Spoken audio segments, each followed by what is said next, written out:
Hi guys, so sorry I'm not here today. Anyways, we are going to be learning about probability and finding probability with two-way tables. So most of what today's probability is about is conditional probabilities. I have it here written on the side. So this is our third lesson of this unit.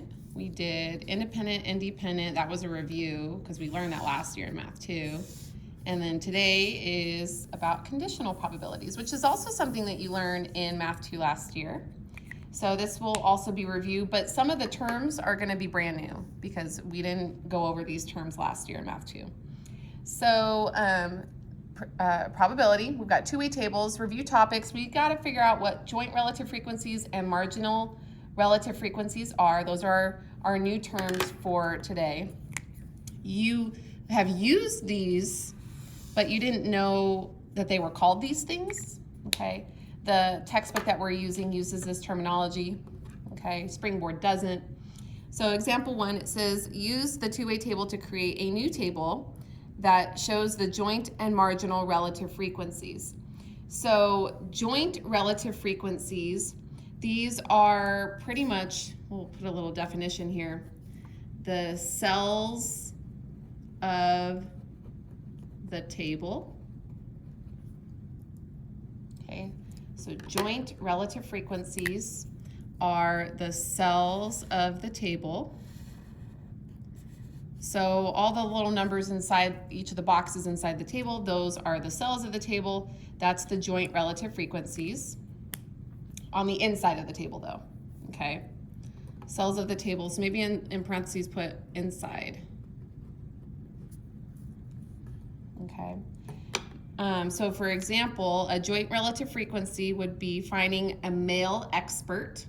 So a male that is an expert, well, there are, you got to look at the experts row, and there's male and female. You want the male. There's 62 out of a total. It's kind of hard to see, but it says 410. The total is 410 people overall. So it's 62 out of 410, which when you divide that in your calculator is 0.151. Okay, so that would be the joint relative frequency. Okay, so again, they're the cells of the table, but on the inside of the table. So joint relative frequencies are just using these numbers to find these probabilities. Now, of course, we had to use the overall total, the total, 410. Okay, but that's how you find a probability, is you divide it by the total. So you have to use the total.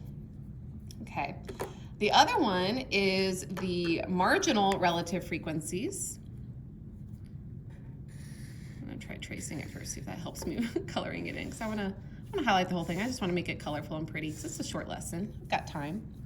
So the marginal relative frequencies, well, the name is in the title. It's in the margins. So for example, you're trying to find the total experts. So the total of the expert row is 68. Out of the total overall is 410. So 68 out of 410, you divide that in your calculator, you get 0.166.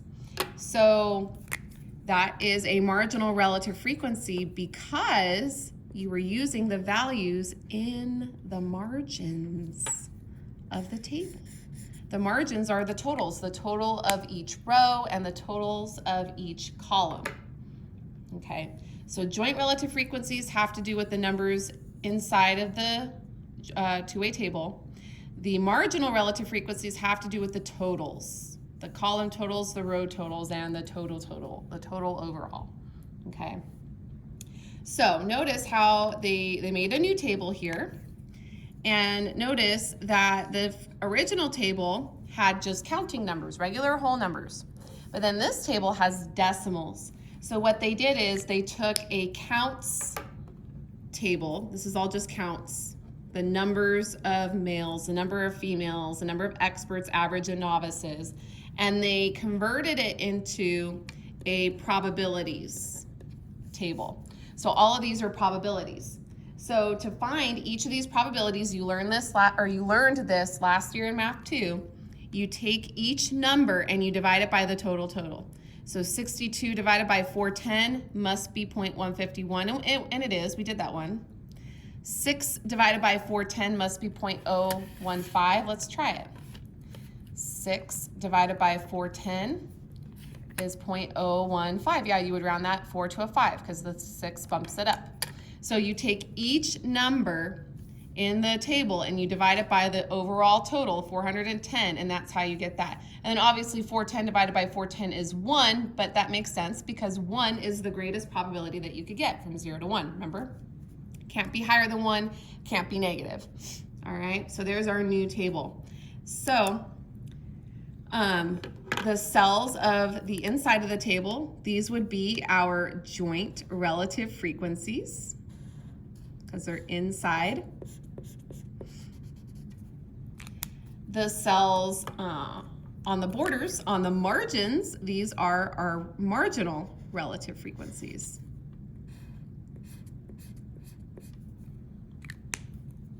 Okay, just this was a counting two-way table, and this one is a probabilities two-way table. Okay, so the only real new thing is the joint relative frequencies and the marginal relative frequencies, just what those cells are called, because we didn't use that terminology last year. But changing from a counts table to a probabilities table, we did do that last year in Math 2. Okay, so then now this one has an example 2 on it, and yours should too. Oh, my original has it on the back page, but that's okay. So example 2, a satellite TV provider surveys customers in 3 cities. The survey asks whether they would recommend the TV provider to a friend.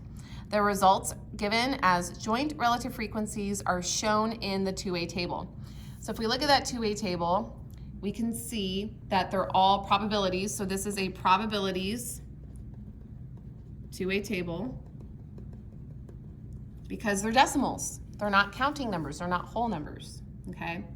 So part A, now these examples are all completely done for you. It says, what is the probability that a randomly selected customer who is located in Glendale will recommend the provider? So we know that the customer is located in Glendale and they will recommend the provider. So there's 2 things that have to happen at once. So the first probability is probability of Glendale, and yes, they're gonna recommend. So obviously if they're recommending, then it's a yes. But we know that they are located in Glendale. So notice that is squiggly underlined. That's squiggly underlined because it's important. We know where they're located, so it's not, you can't go off the overall total because we know that they're not in Santa Monica, they're not in Long Beach, they are in fact in Glendale, so we have to use that total, okay? Notice the total isn't there, so obviously we have to find it. So Glendale and yes, well, Glendale, yes, that is the 0.29, okay, so that's our numerator. And then Glendale is the 0.29 added with the 0.05, okay? So 0.29 divided by 0.29 plus 0.05 is 0.853, so this is approximately 85%, okay? So that's how we would find the answer to that type of question. Then it says, what is the probability that a randomly selected customer who will not recommend the provider is located in Long Beach, okay? So first of all, we're looking for will not recommend, and they've got to be located in Long Beach, okay? So the given information here is that they're not going to recommend the provider, and we're trying to find no recommendation and living in Long Beach, but we're looking at people who are not recommending the provider. So that's who we're looking for. So that's the given information. We want people that are not going to recommend the provider. So we have to look at the no row, okay?